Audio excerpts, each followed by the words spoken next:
leaders.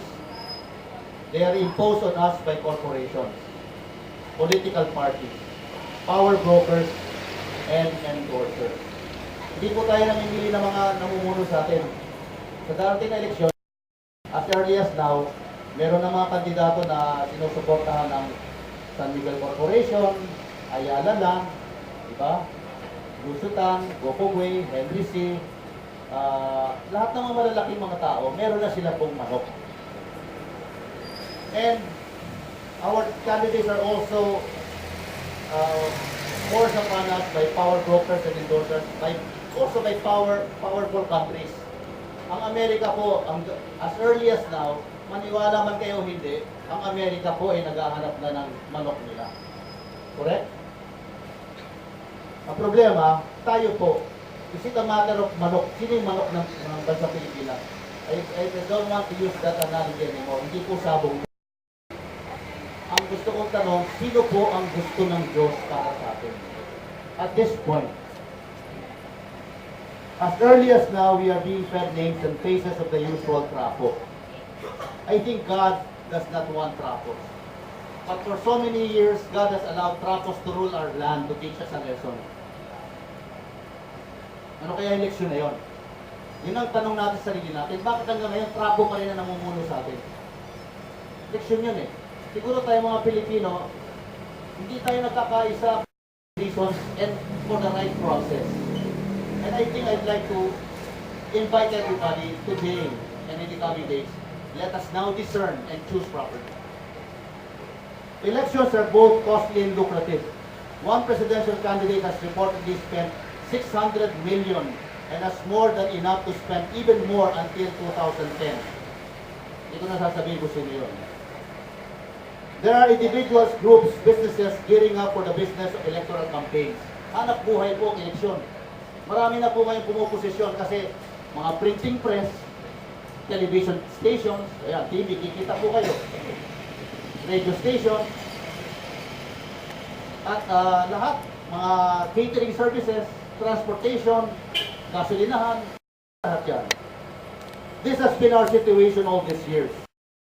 Instead of trying to change the situation, which may be rather inconvenient and even risky, we choose to go around it. We don't change the situation kasi mahirap paguhin. Sakyan na lang natin. We resign ourselves to the status quo of traditional politics. And to win as traditional politician, the following factors have to be taken into account. Hindi ko na po babasahin yung explanation, pero basahin yung factor. If you don't have any of the following, hindi ka mananalo. Sabi ng trapo. Kaya the trapos as early as now are telling the alternative candidates, do you have the following? Number 1, do you have money? Number 2, do you have popularity? Number 3, do you have a party? Number 4, do you have charisma? Number 5, do you have endorsement? Do you have someone powerful endorsing you? Is Gloria endorsing you? By the way, if Gloria endorses anybody, surely that person will lose. Gloria's endorsement at this point will be the kiss of death. Kaya Gloria, mag-ingat ka. Sisiguruhin namin na ang i-endorse mo matatalo. Okay ba yun? Number 6, U.S. backing. May U.S. backing ba yung kandidato? Number 7, military backing. Etc. etc. Barely a year is left before the 2010 presidential election. The nagging question remains, do we have an alternative candidate? Meron ba tayo? Ang sagot natin lahat, meron po, meron. Do we have an alternative to traditional politics? Meron rin. Professor Raul Pangalanan has a more futuristic way of framing the question and looking at our situation. Ito po sabi ni Atty. Pangalanan, kahapon ba yun o ng Biyernes? So if the question is whether we are capable of reinventing our politics, the answer is a clear yes. Kaya po natin baguhin ang politika natin. We have done so far, so before, and we can do it again. The conundrum today is actually not the lack of will, but the lack of imagination. Kaya po kami dito, nakaupo dito, We are imaginative people. We are imagining, but we are not beside ourselves. Kami po ay nananaginip na nakadilat ang mga mata. At sa araw na to, sasabihin namin sa inyo ang panaginip namin.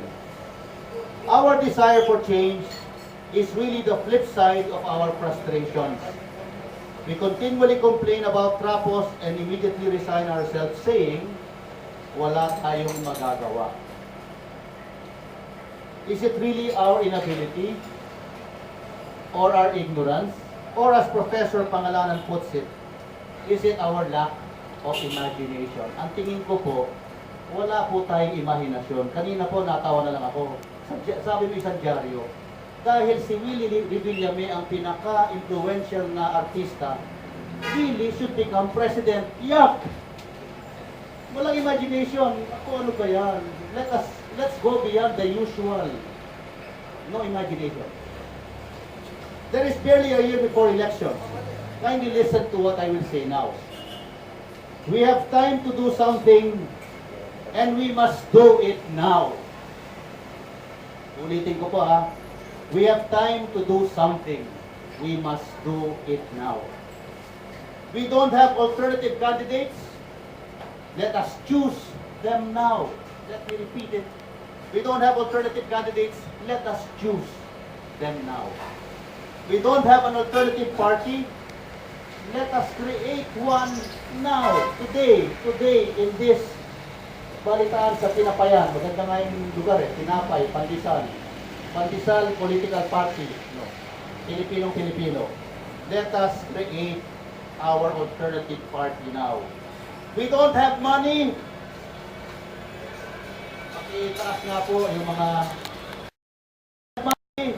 Sino sabi walang pera ang Pilipino? Ito po. Lahat po, pati yung mga cameramen, sa bulsa nyo, meron kayong at the very least, piso. Sino nagsabi wala kaming pera? Makapag-alaro yan, we have. There are 87 million Filipinos times 1 is 87 million. Sabihin natin times 10, tigsa 10, 870 million. Imagination lang. We dare okay? Labas na piso nyo. I have spoken to Among Ed Pandillo and Governor Grace Padaca and asked them if they are willing to run as President and Vice President in 2010. Kaibigan ko po silang dalawa. Si Among Gov po at ako, hindi pa kami pare. Pareho yung nililigawan namin.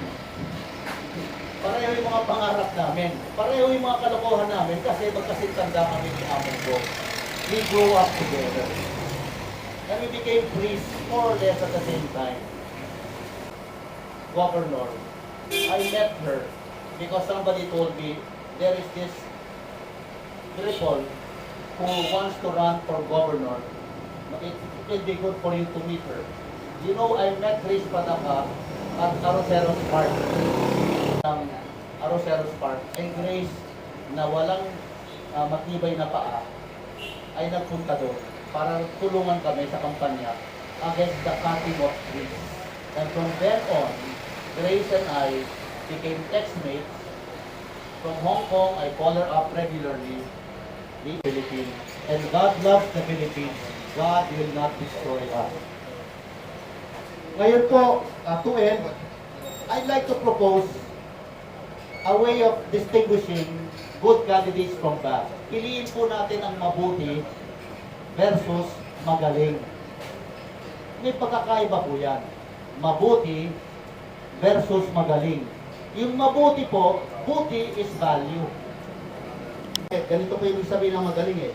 Magaling kumurakot, magaling magpalusot, at magsinungaling, magaling manira sa kalaban o sa oposisyon, magaling manuhol, magaling manakot, magaling lumigpit ng kaaway. Ang daming magaling sa bansang ito. Ang mabuti na natatakot lumantad at palitan ang mga magagaling. It is time that the mabuti replaces the magaling. We have more than enough of the first kind of leaders. What we need are more of the second type of leader, moral, upright, and committed. Which sa mabuting lingkod. Let me end by reading a prayer from Psalm 23. Ang mabuting pastor, the good shepherd, can be a basis for our choosing the kind of leader we need. Mabuting lingkod, batay sa mabuting pastor.